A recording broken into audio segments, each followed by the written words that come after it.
mi ex me apareció con un hijo que no es mío exigiendo manutención, mi madre y mi hermana se pusieron de su lado y ahora tengo que defenderme legalmente de mi propia familia. Acepté verla porque, no sé, supongo que me pudo la curiosidad. Fue en un Starbucks cerca de donde trabajo, en Denver. Llegó con un nene de unos 5 años, tal vez 6, agarrado de su mano como si estuvieran por entrar a una consulta médica. No me saludó con un hola, ni un ¿cómo estás?, ni una sola palabra amable. Lo primero que me dijo fue, él es tu hijo. Y necesito que empieces a hacerte cargo. Yo me reí. ¿Literal? Me salió una risa nerviosa, de esas que uno suelta cuando está frente a algo tan absurdo que no sabes si es una cámara oculta o alguien perdió la cabeza. Le dije que eso no era posible, que no me cuadraban las cuentas, pero en el fondo, me empezó a temblar todo porque sí, la edad del chico más o menos coincidía con la última vez que estuve con ella, y el nene, tenía unos ojos parecidos a los de mi abuelo. Eso fue lo que me dio el primer susto. Me tiró encima una historia muy ensayada, tipo discurso de abogado, que había estado sola todos estos años, que nunca me buscó porque quería darme mi espacio, como si eso tuviera sentido, que había sido muy difícil para ella criar al niño sola, que ya no podía más con los gastos, que era justo que yo me responsabilizara. Yo seguía en shock. No por lo que decía, sino por cómo lo decía. Fría. Práctica. Sin emoción. Como si me estuviera cobrando una deuda de tarjeta de crédito. Le dije que si realmente creía que era mi hijo, tenía que hacerse una prueba de ADN, que no tenía problema en ser parte de la vida del nene si salía que era mío, pero que sin prueba no iba a mover un dedo. Ahí cambió. Se transformó. Pasó de pobre madre luchadora a bruja vengativa en 2 segundos. Dijo que era una falta de respeto, que yo quería desentenderme, que un verdadero hombre no necesitaba pruebas para saber que era padre. Me acusó de querer dejar a un niño sin techo y sin comida. La gente en el café empezó a mirar. Me fui. Sin decir más. Al otro día, ya había mensajes de mi hermana. Luego mi madre. ¿Cómo vas a tratar así a una mujer con un niño? No puedo creer que seas tan insensible. Ella nos escribió contándonos todo. Está destrozada. ¿Destrozada? ¿Y yo qué carajo era entonces? No les importó que no supieran si el niño era mío. No les importó que no hubiera hablado con ella en años. Nada. Se tragaron su versión como si fuera una verdad sagrada y ahora yo era el monstruo. Lo peor fue cuando mi hermana me dijo que, aunque no fuera mío, tenía la obligación de ayudar. Ella fue tu pareja. Es tu responsabilidad moral. Me dieron ganas de romper el teléfono contra la pared. Y eso fue solo el principio. Después de ese encuentro en el café y los mensajes de mi familia, lo primero que hice fue contactar a un amigo que es abogado. Le conté todo, la aparición de mi ex con el nene, las amenazas veladas, la presión emocional, los mensajes de mi hermana y de mi madre. Me dijo que lo mejor era actuar rápido, dejar todo por escrito, y si llegaba una demanda formal, estar preparado. Me recomendó que no me comunicara más con mi ex directamente, solo por escrito y de forma controlada. Que pidiera la prueba de ADN por vía legal si ella insistía en que el niño era mío. Pasaron unos días. Ella volvió a escribirme. Esta vez, pidiéndome dinero directamente. No quiero meter abogados si podemos resolver esto entre nosotros, dijo. Me pidió una suma mensual que honestamente parecía inventada. Como si estuviera calculando no solo la manutención del nene, sino el alquiler, sus gastos, y hasta sus salidas. Le respondí con un mensaje corto, solo cuando se haga una prueba de ADN. Nunca más me contestó directamente, pero a los 2 días, recibí un mensaje de voz de mi mamá. Casi 5 minutos, llorando, diciendo que estaba decepcionada de mí, que había hablado con mi ex varias veces y que ella le había contado todo lo que yo le había hecho. Según mi madre, la había dejado embarazada sabiendo que no iba a hacerme cargo, que ella tuvo que enfrentarlo sola por culpa de mi cobardía. Y mi hermana me escribió básicamente diciéndome que si no empezaba a enviar dinero, se iba a encargar personalmente de que todos supieran qué tipo de persona era yo. Que ya había hablado con sus amigas, con mi tía, y que hasta había pensado en escribir una publicación en Facebook con la verdad. No podía creer lo que estaba pasando. Era como si me hubieran metido en una película ridícula de traición y manipulación. Me costaba dormir. Estaba yendo al trabajo como un zombi. Tenía miedo de abrir el celular. Revisaba cada correo como si fuera una bomba. Me dolía el pecho todos los días, y no por lo que estaba haciendo mi ex, sino porque mi propia madre y mi hermana estaban del lado de alguien que me hizo tanto daño en el pasado. Porque sí, eso también me lo acordé en ese momento. Esa mujer no solo fue una ex cualquiera. Fue una relación tóxica, violenta, asfixiante. Me gritaba por cualquier cosa. Me controlaba el celular. Me aisló de amigos. Una vez me tiró el café caliente encima porque me encontró una conversación vieja con una amiga del trabajo. Otra vez rompió la pantalla de mi laptop con una taza.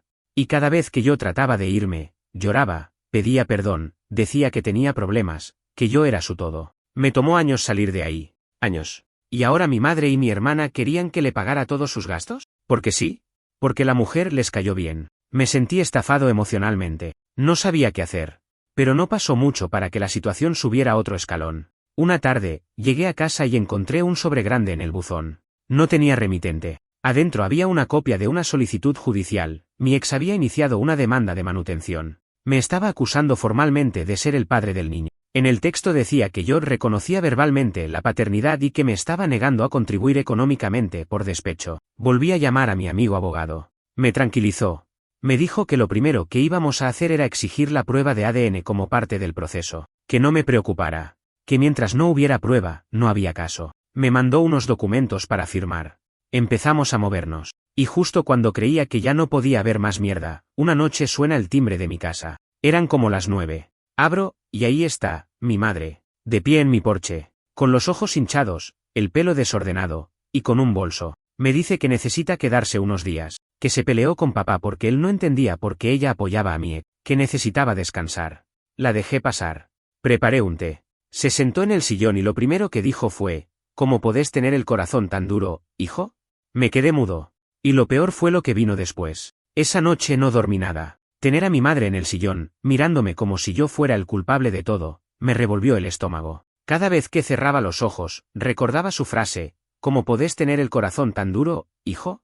Como si yo fuera el monstruo que abandonó a un niño. Como si yo no tuviera derecho a dudar, a pedir una puta prueba. En la mañana, mientras le preparaba un café, intenté hablar con ella de forma calmada. Le dije que no era una cuestión de dureza, sino de lógica, que no había pruebas, que no había nada que indicara que ese niño era mío, más allá de las palabras de una mujer que me había manipulado y maltratado durante años. Le pedí que no hablara más con ella hasta que se resolviera legalmente. Su respuesta me dejó helado, yo no necesito una prueba para saber lo que es justo. Así, sin más. Me lo dijo como si lo que yo pedía fuera una ridiculez. Como si yo estuviera pidiendo algo egoísta en lugar de lo mínimo indispensable. Esa frase me dejó jodido todo el día. No entendía cómo alguien que me vio destrozado después de esa relación podía ponerse ahora del lado de esa mujer, y tan ciegamente. Pero con mi madre no se podía razonar. Ella siempre fue de las que cree en la intuición, en hacer lo correcto, aunque eso signifique pasarle por arriba a los hechos. A los 3 días se fue de mi casa. Pero dejó atrás algo peor, el drama.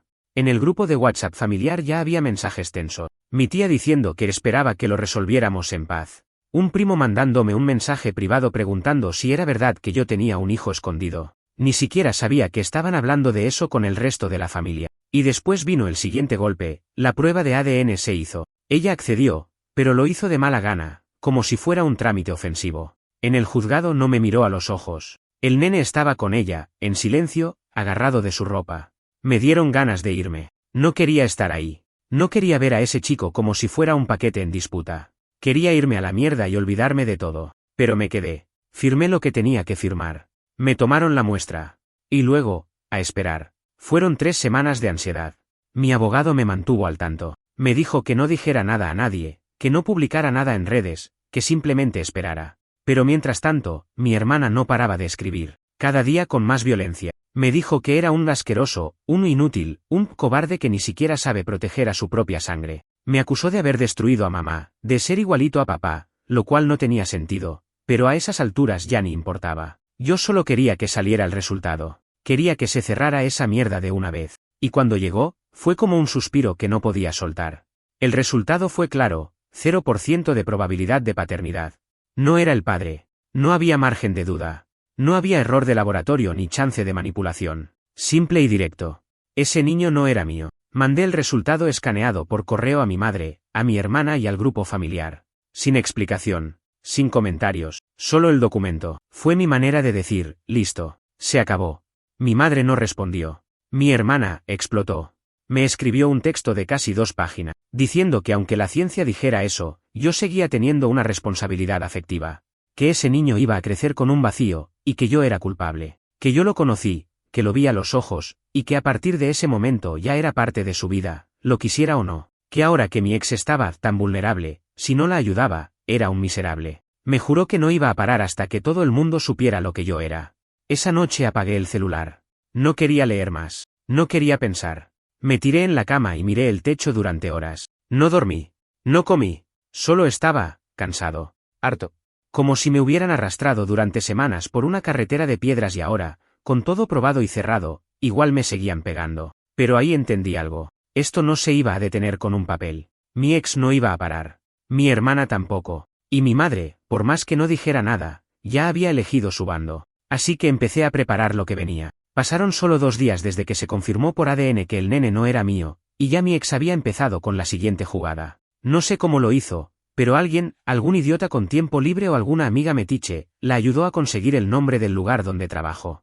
No es una empresa chica. Es una oficina bastante decente en las afueras de Aurora, con política de puertas abiertas y todo ese discurso moderno del ambiente saludable. Pero ese día, fue un infierno. Yo estaba en una reunión cuando recibí el primer mensaje de uno de los chicos del área de seguridad.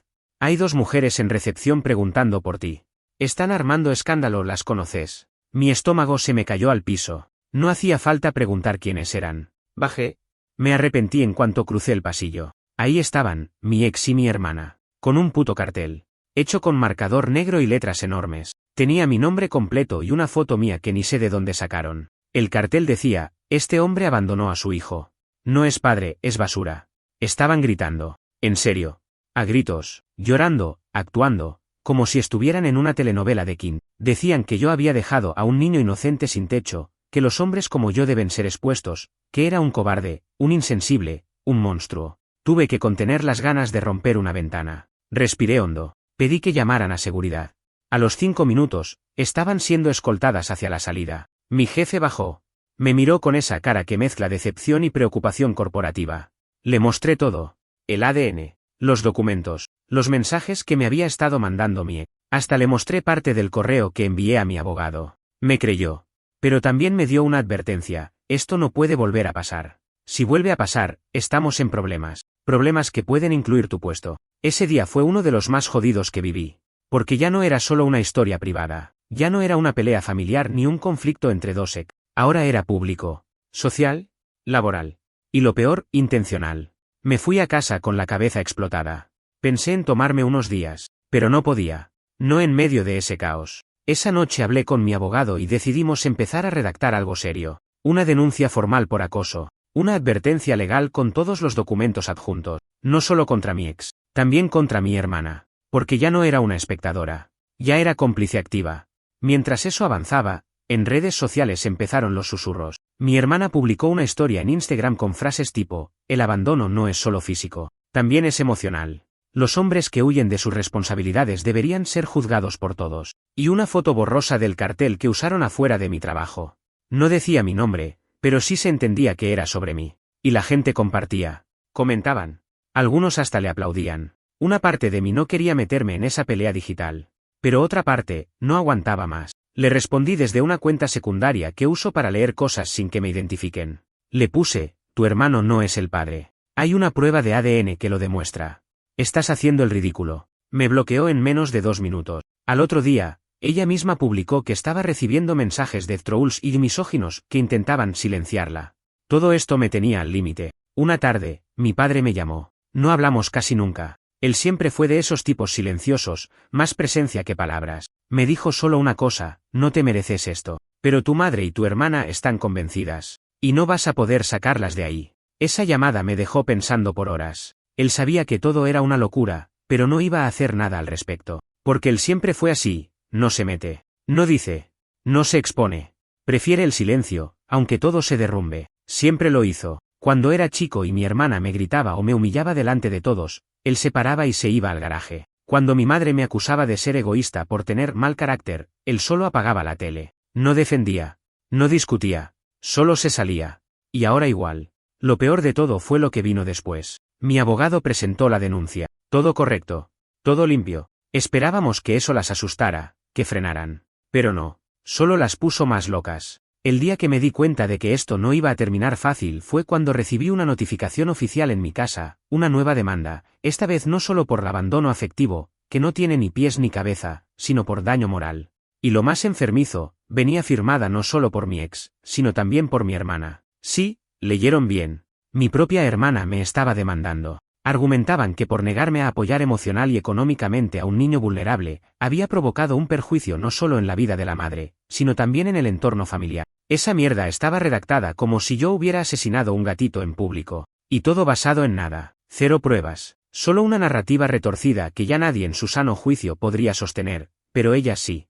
Mi abogado me llamó al instante. Me dijo que aunque la demanda no tuviera peso real, la jugada era clara: hostigarme, presionarme, forzarme a ceder para que termine todo. Es lo que hacen muchos, decía él. Te revientan emocional y legalmente hasta que digas ok, cuanto querés y se acaba. Pero yo no iba a ceder. El estrés ya me estaba matando. No dormía bien, comía mal, me explotaban los nervios, pero por dentro había una rabia que me sostenía. Una mezcla de cansancio y odio que no me dejaba caer. Era como si todo lo que aguanté durante años, la manipulación de mi ex, el favoritismo en mi familia, el silencio de mi viejo, el desprecio constante de mi hermana, hubiera explotado por fin. Y esta vez no pensaba quedarme callado. Pero lo que de verdad me rompió fue enterarme de lo que mi ex estaba diciendo en el colegio del nene. Una conocida de mi época universitaria, que resulta ser maestra ahí, me escribió un mensaje por Instagram. Me dijo que no se quería meter, pero que me avisaba porque no le parecía justo. Mi ex andaba diciendo por ahí que yo era el padre biológico,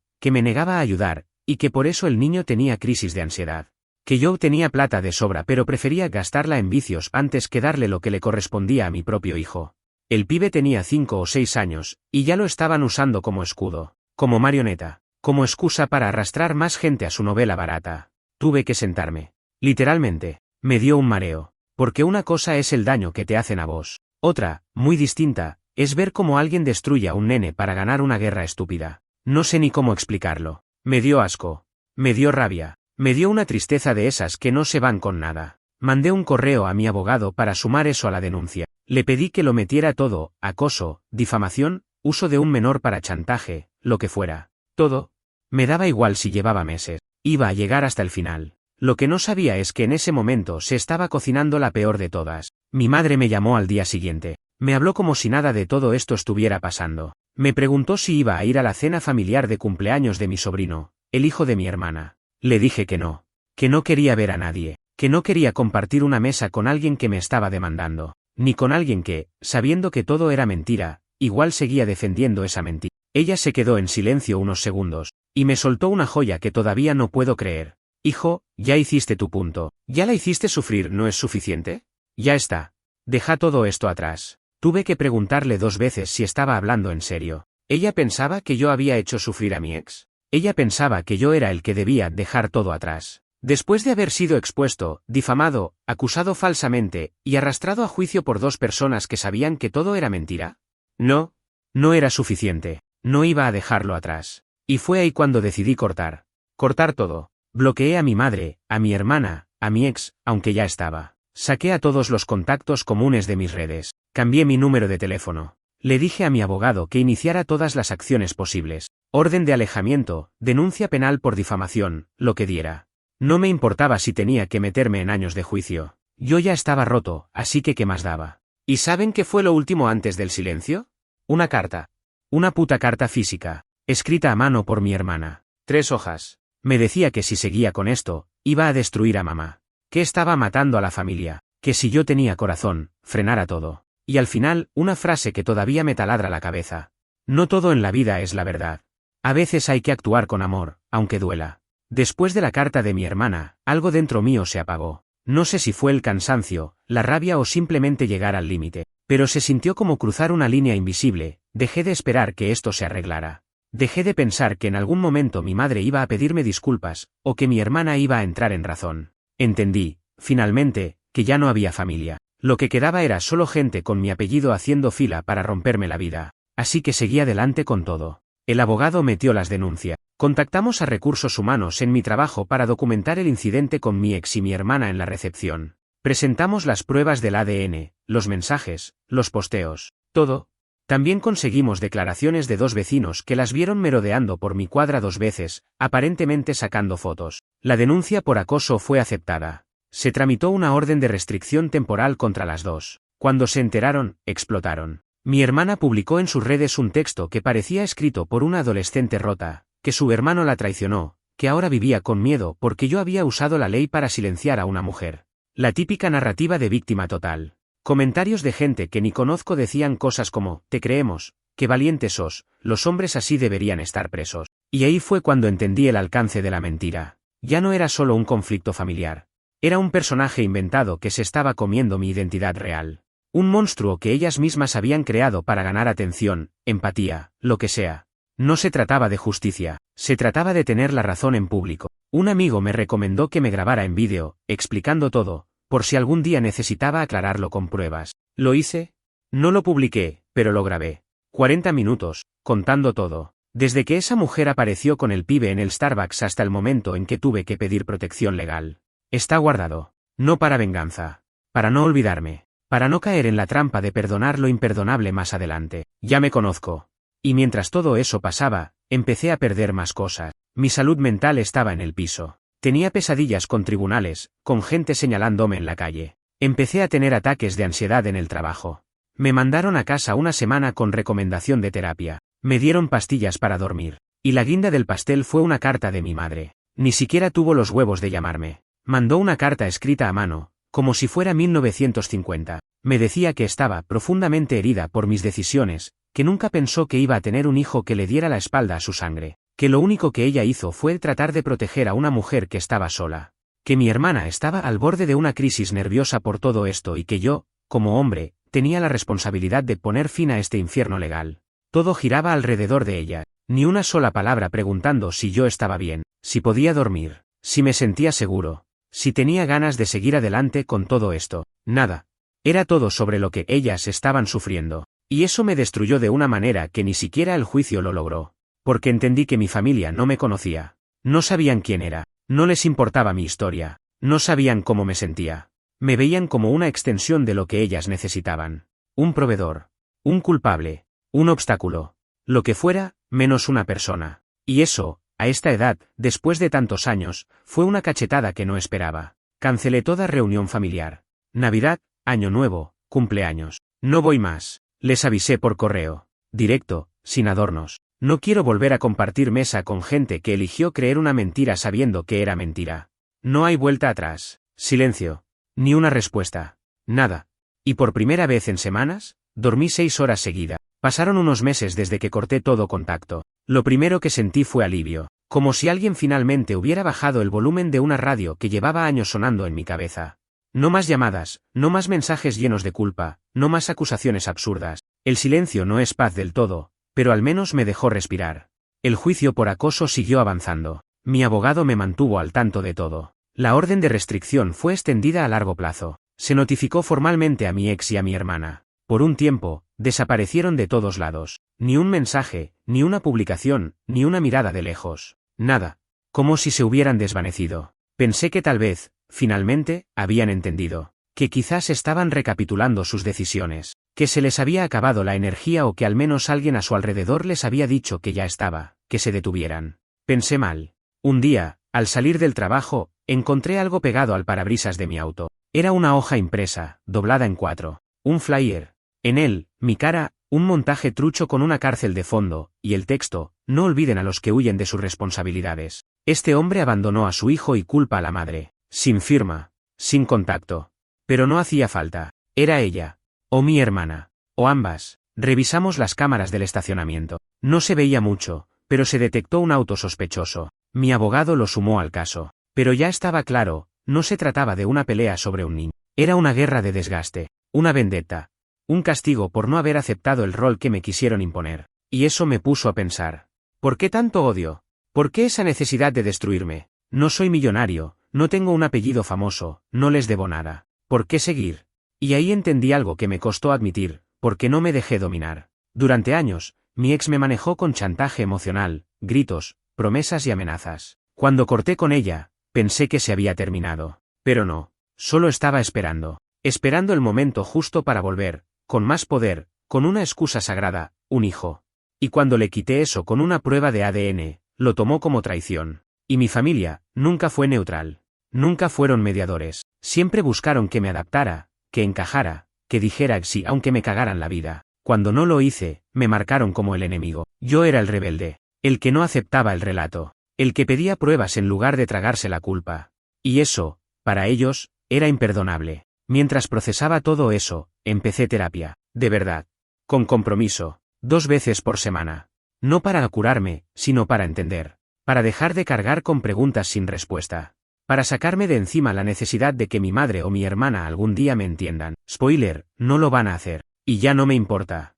En una de esas sesiones, la terapeuta me dijo algo que se me quedó grabado. Vos no cortaste con ellas este año. Cortaste hace mucho. Solo que ahora, lo aceptaste. Y tenía razón. Mi familia dejó de ser mi familia hace tiempo. Cuando decidieron mirar para otro lado. Cuando eligieron creerle a una mujer que sabían que me destruyó. Cuando usaron un niño para exigirme plata. Cuando me colgaron en la plaza pública sin una puta prueba. Ahora, vivo distinto. Me mudé de departamento. Cambié de número otra vez. Avancé en el trabajo.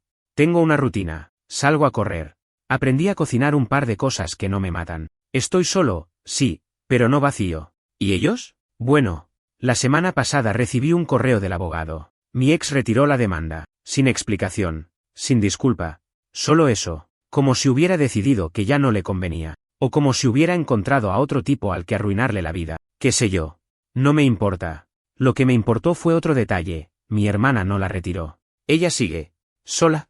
Sosteniendo una narrativa que ya no tiene sentido. Como si su cruzada personal contra mí fuera su único propósito en la vida. Y yo, sinceramente, ya no sé si me da bronca o lástima. Tal vez las dos. Ya han pasado más de 6 meses desde que todo esto empezó. Desde que apareció esa mujer con un pibe de la mano, asegurando que era mi hijo. Desde que mi madre y mi hermana se alinearon con ella sin pestañear. Desde que me convertí, sin pedirlo, en el villano de una historia inventada. Y ahora, después de demandas, escraches, carteles, insultos, traiciones, y noches sin dormir, lo único que siento es agotamiento. No hay victoria. No hay redención. No hay paz. Solo un silencio largo, espeso, como cuando una pelea termina no porque se resolvió, sino porque se pudrió del todo. Mi ex desapareció. Literal. Cerró redes, se mudó de departamento, o al menos eso parece, y ya no intenta contactarme. Supongo que se dio cuenta de que no podía sacarme un centavo más, que lo del ADN le cerró todas las puertas legales, y que su historia, por más decorada que estuviera, no tenía cómo sostenerse. No me interesa saber qué hará con su vida. No tengo resentimiento por ella. Lo que siento por ella ahora es otra cosa, asco tranquilo. Ese que no grita, pero tampoco perdona. El que simplemente no te deja volver a mirar a alguien sin sentir ganas de salir caminando en la dirección contraria. Mi hermana es otra historia. Sigue con su demanda por daño moral. No tiene chances reales de ganar. Ya se lo explicaron 1000 veces. La rechazan, vuelve a presentar. Cambia los argumentos, mete testigos falsos, intenta lo que sea. Parece obsesionada. Como si necesitara que alguien la reconozca como una especie de mártir. Como si todo esto fuera lo único que le da algún tipo de identidad. Mi abogado dice que está cada vez más desesperada, que ya no responde a los escritos, que mezcla hechos, fechas, hasta nombres. Y sí, podría reírme de eso, pero la verdad es que ya ni gracia me hace. Me da pena. No por ella, por lo que queda de nosotros como familia. Mi madre dejó de llamarme. Después de esa última carta, no intentó más. Supongo que entendió que esta vez era en serio, que yo no iba a aparecer en Navidad, ni en cumpleaños, ni en ninguna mesa en la que se me viera como un banco con patas. No sé si me odia, no sé si está triste, no sé si sigue creyendo que hice algo mal. Y honestamente, no sé si quiero saber. El resto de la familia quedó dividida. Algunos primos me escribieron en privado para decirme que me apoyan, que ven todo lo que pasó y que están de mi lado. Otros, los menos, se alejaron. Silencio. Supongo que prefieren no meterse. No los culpo. Si algo aprendí en estos meses es que la mayoría de la gente no quiere la verdad, quiere evitar el quilombo. Yo sigo con mi vida. Más callado, más chico, más encerrado, tal vez, pero también más libre. Pude dormir sin pastillas, volví al gimnasio, empecé a salir con alguien. No es algo serio todavía, pero se siente bien estar con alguien que no me conoce por lo que pasó. Que no tiene idea del infierno que fue mi familia ni de cómo tuve que defenderme solo cuando todos me dieron la espalda. Es raro, pero refrescante. Y a veces me pregunto si todo esto me cambió. Si ahora soy más cínico, más desconfiado, más duro. Sí. Lo soy. Y también más selectivo, más claro, menos dispuesto a tolerar basura de nadie, incluso si tiene mi sangre. La historia no termina con una reconciliación. No termina con mi madre pidiéndome perdón. No termina con mi hermana entrando en razón. No hay redención para todos. Termina conmigo, más solo que antes, pero también más liviano.